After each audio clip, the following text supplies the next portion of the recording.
महाराजा अकबर बीरबल की हाजिर अजवाबी के बड़े कायल थे। उनकी इस बात से दरबार के अन्य मंत्री मन ही मन बहुत जलते थे। उनमें से एक मंत्री, जो महामंत्री का पद पाने का लोभी था, ने मन ही मन एक योजना बनाई। उसे मालूम था कि जब तक बीरबल दरबार में मुख्य सलाहकार के रूप में है, उसकी यह इच्छा कभी पूरी नहीं हो सकती। एक दिन दरबार में अकबर ने बीरबल की हाजिर अजवाबी की बहुत प्रशंसा की। ये सब सुनकर उस मंत्री को बहुत गुस्सा आया।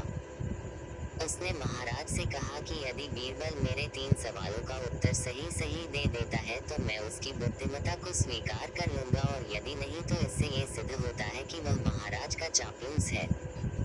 अकबर को मालूम था कि बीरबल उसके सवालों का जवाब जरूर दे देगा, इसलिए उन्होंने उस मंत्री की बात स्वीकार कर ली।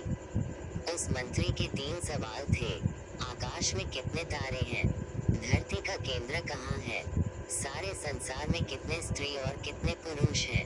अकबर ने फौरन बीरबल से इन सवालों के जवाब देने के लिए कहा, और शर्त रखी कि यदि वह इनका उत्तर नहीं जानता है तो मुख्य सलाहकार का पद छोड़ने के लिए तैयार रहे। बीरबल ने कहा, तो सुनिए महाराज।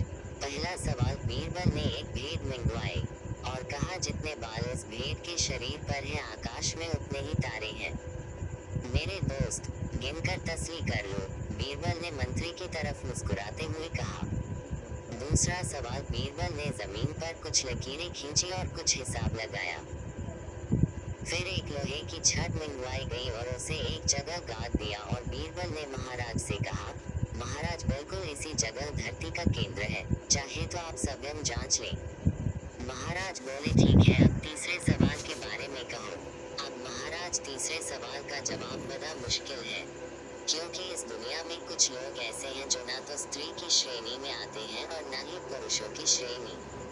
उनमें से कुछ लोग तो हमारे दरबार में भी उपस्थित हैं, जैसे कि ये मंत्री जी।